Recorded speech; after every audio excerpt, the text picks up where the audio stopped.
각 분야 전문의들과 함께하는 시간 데일리 건강입니다. 오늘은 국제미용학노학회 간행이사 이동현 원장과 함께하겠습니다. 안녕하세요. 네, 안녕하세요. 이동현입니다. 네, 반갑습니다. 오늘 어떤 주제로 얘기 나눠볼까요? 오늘은 여드름에 대해서 말씀드리려고 합니다. 털 피지선 단위의 만성 염증 질환으로 면포, 구진, 고름물질, 결절, 거진단 등 다양한 병변으로 나타나는 피부 질환이 여드름입니다. 주로 사춘기에 발생할 수 있는 것으로 알려져 있는데요. 하지만 최근에는 25세 이후까지 지속되거나 새로 발생하는 성인기 여드름이 증가하고 있습니다. 오늘은 이 성인기 여드름에 대해서 알아보려고 합니다. 네. 자, 오늘 주제가 성인 여드름인데요. 과연 청소년기 여드름과 비교해서 어떤 차이가 있는지, 그리고 어떻게 치료할 수 있는지 보도록 하겠습니다. 자, 먼저 궁금한 게 여드름이 발생하는 시기인데 주로는 청소년기에 주로 발생하죠? 네, 주로 사춘기에 발생하는 질환인데요. 사춘기 청소년의 85%에서 관찰됩니다. 남자는 주로 16세와 19세 사이에, 여자는 14세와 16세 사이에 발생 빈도가 높은데요. 여자의 호발 연령이 남자보다 빠른 것은 여자의 사춘기가 더 일찍 시작되기 때문입니다. 여드름은 20대 중반부터 소실되기 시작하지만 앞서 이야기한 것처럼 최근에는 성인기 여드름이 좀 많이 발생하고 있습니다. 이 경우 여자가 남자에 비해 높은 빈도로 나타나며 턱과 턱선, 목 주위에 잘 발생하는 경향을 보입니다.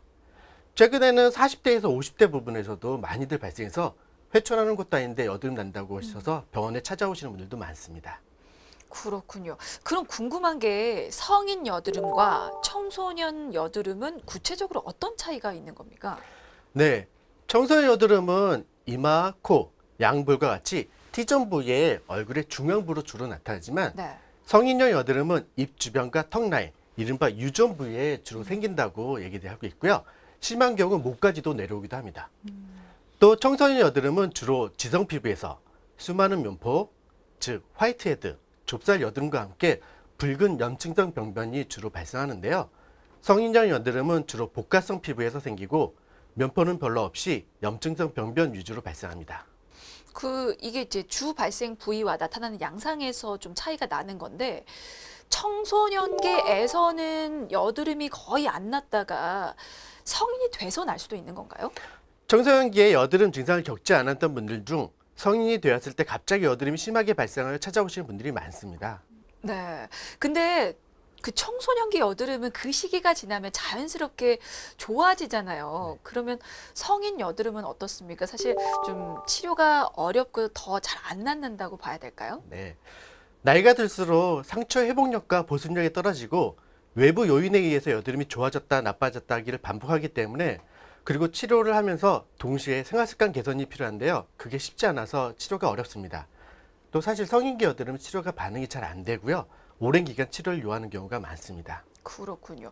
그러면 성인이 되어 나타나는 여드름을 발생시키는 원인, 요인은 어떤 게 있습니까? 여러 가지 원인이 있는데요. 내부적으로는 호르몬, 유전 등이 있고요. 외부적으로는 과도한 스트레스나 화장품과 세안, 계절, 수면 부족, 과로, 흡연, 음주 등 불규칙한 생활 습관이 있습니다. 게다가 음식물과 식습관 등 다양한 자극으로 인해서 피부 면역과 유수분 균형이 떨어지는 것이 원인으로 작용하고 있습니다. 네. 보통 여드름 하면 피지 과다 분비가 원인이라고 생각들을 좀 하시던데 그러면 성인 여드름 같은 경우에는 단순히 피지 문제만으로 볼 수는 없는 건가요? 네, 단순히 피지가 많이 발생한다라고 하는 한 가지 원인만으로는 성인 여드름이 난다고 하기보다는 여러 가지 원인들이 작용하여 여드름이 난다고 할 수 있습니다. 알겠습니다. 그럼 성인 여드름은 어떻게 진행이 되는지 그 과정도 좀 알려주세요. 주로 남성 호르몬에 의한 피지 분비량의 증가로 인해서 비정상적으로 증가된 모낭 입구의 과각화와 모공 폐쇄가 생깁니다. 여기에 세균 증식이 되어 염증을 유발하고 그 외 피부 장벽 이상이 생기면서 그 여드름이 진행하게 되는 겁니다. 그렇군요. 근데 사실 여드름은 그 자체보다 이걸로 인해서 또 흉터가 생기기 때문에 더 걱정을 하시고 문제가 되는 건데 그 여드름을 치료하지 않고 방치를 할 경우 무조건 다 흉터가 되는 겁니까? 그렇지는 않습니다. 단순히 피지만 쌓여서 피부에 오돌토돌하게 올라오는 블랙헤드, 또는 화이트헤드의 경우에는 염증이 동반되지 않으므로 시간이 지나면 흔적 없이 호전될 수도 있습니다. 하지만 여드름에 염증이 일어나면 붉은 뾰루지가 잡히고 심하면 곰고 터지기도 합니다. 물론 여드름에 발생한 염증 역시 시간이 지나면 자연히 호전되지만 피부에 장기간 지속되는 여드름을 남기거나 흉터가 되기도 합니다. 그렇군요. 그럼 그렇게 흉터가 남으면 그건 치료가 더 어렵습니까? 붉은색 혹은 갈색 자국은 염증 반응이 회복되는 과정에서 해당 부위를 재생시키기 위해서 혈관이 늘어나거나 새로 만들어지면서 생기는데요. 6개월 혹은 수년에 걸쳐 지속되기도 합니다. 깊게 패이거나 튀어나온 여드름 흉터는 사실상 자연적인 호전을 기대하기 어렵기 때문에 적극적으로 치료를 요하게 되니 치료가 더 어렵게 됩니다. 그렇군요. 사실 여드름이 생명에 지장을 주는 질병도 아니고 왜 치료를 해야 해라고 질문을 하시는 분들도 계실 텐데 사실 그 말씀하셨던 그 부분이 어떻게 보면 전문적인 치료가 필요한 이유가 될 수도 있겠어요. 네. 여드름은 지속적으로 발생하는 만성적인 질환에 속합니다. 함부로 여드름에 상처를 내면 염증이 번지거나 악화될 수 있고요. 여드름이 아물기 전에 건드리면 염증을 악화시킵니다. 그리고 염증성 병변이 치료된 후에도 홍반, 색소심착, 흉터 등이 남는 경우가 많아서 전문적인 치료가 필요하다고 볼 수 있습니다. 그렇군요. 그러면 적당한 치료 시기도 좀 여쭤볼게요. 여드름이 어느 정도 진행이 됐을 때 치료를 받아야 가장 좋은 효과를 기대할 수 있을까요?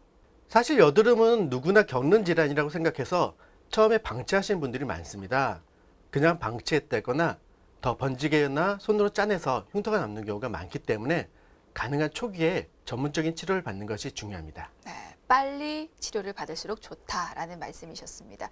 자, 그렇다면 어떤 치료들이 행해지는지도 좀 여쭤보도록 하겠습니다. 치료법들은 어떤 게 있나요? 여드름 치료는 크게 바르는 약, 먹는 약, 외과적 치료로 나누게 됩니다. 먼저 바르는 약은 여드름 균에 대한 직접적인 살균 효과를 지니며 유리지방산이 생성되는 것을 막아주는 국소도파 항생제, 그리고 비타민 A를 변형시켜 만든 약재들입니다. 각질을 벗겨내 피지 배출이 잘 되도록 하는 작용이 있는 피부 재생연고, 강력한 항균 제제로 세균 집단을 줄이고 약간의 항염증과 면포 용해 작용이 있는 여드름 연고 등이 있습니다. 근데 그 시중에 요즘에 여드름 연고 참 많이 나와 있던데요. 처방받지 않고 그냥 사서 발라도 되는 겁니까? 시판되는 연고 중에서 스테로이드가 함유된 연고들이 있는데요. 이러한 연고를 처방 없이 장기간 사용할 경우 피부가 얇아지거나 여드름이 더욱 심해질 수 있으니까 꼭 처방을 받고 사용하는 것이 좋습니다. 알겠습니다. 자, 바르는 약에 이어서 먹는 약도 있다고 말씀을 해주셨습니다. 먹는 약은 어떤 효과가 있습니까? 먹는 약은 크게 두 가지로 여드름 균을 살균하고 염증을 줄여주는 역할을 하는 항생제와 흔히 로아큐탄으로 알려져 있는 약재로 비타민 A를 변형시켜 만든 이소트레티노인이 있습니다. 이소트레티노인은 피지 분별을 줄여주는 작용이 있어 피지 조절제로 잘 알려져 있으나 이 약재는 피지 조절뿐만 아니라 그의 여드름 발생 원인인 이상각화, 즉 불완전하고 미숙한 각질화를 보이는 비정상적 각질화와 염증 반응, 세균 증식 등의 여드름 발생의 모든 경로를 차단하는 데 도움을 줍니다.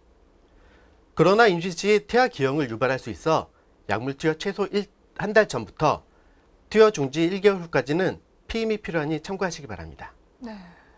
근데 우려되는 부분이 좀 있는데요. 그렇게 약으로 피지를 줄여버리면 너무 건조해지지 않을까요? 네, 피지를 줄이기 때문에 피부가 건조해지기 때문에 여드름 약을 드실 때에는 물을 많이 마시는 것과 수분 보습 관리에 신경을 쓰시길 권장하고 있습니다. 그리고 안구 건조증이 발생할 수 있기 때문에 인공 누액을 쓰는 것도 중요하고요.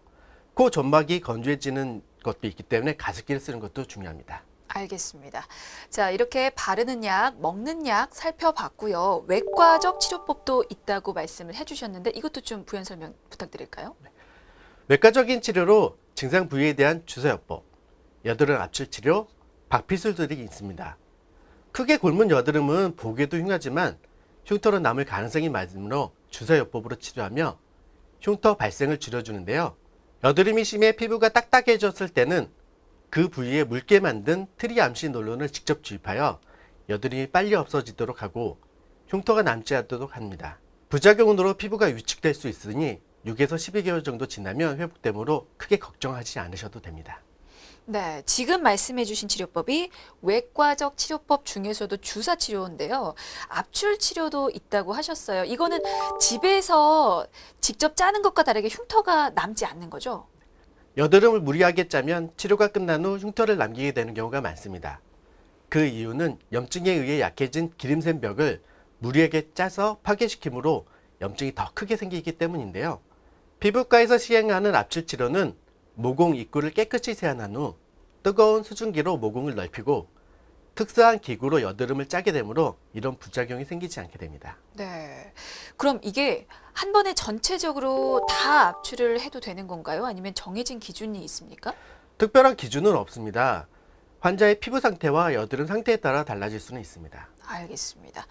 자, 다음은 화학적 박피술도 질문을 드리겠습니다. 이건 어떤 경우에 적용이 되나요? 여드름이 넓게 펴져 있는 경우에 화학 박피술을 시행하면 각질이 벗겨지면서 막혀있던 모공이 일시에 열려 염증이 가라앉게 되고요. 다른 바르는 약의 피부 흡수를 증가시켜 약제의 효능을 높여주게 됩니다. 네, 알겠습니다. 자, 이렇게 외과적 치료법 중에서도 주사요법, 그리고 여드름 압출 치료, 박피술까지 살펴봤는데요. 혹시 이것 말고 더 다른 치료법이 더 남아 있습니까? 피부가 건조하면서 예민하고 피부염이 같이 동반되어 있는 경우에는 자극 없이 트러블의 원인을 억제하고 염증성 피부를 진정시키는 데 도움이 되는 세보 케어가 있기도 합니다. pH 조절에도 효과적이고 앰플을 효과적으로 침투시켜주는 소노 스타일러와 같이 사용하기도 합니다. 네. 그리고 레이저 치료도 많이들 받으시죠? 네.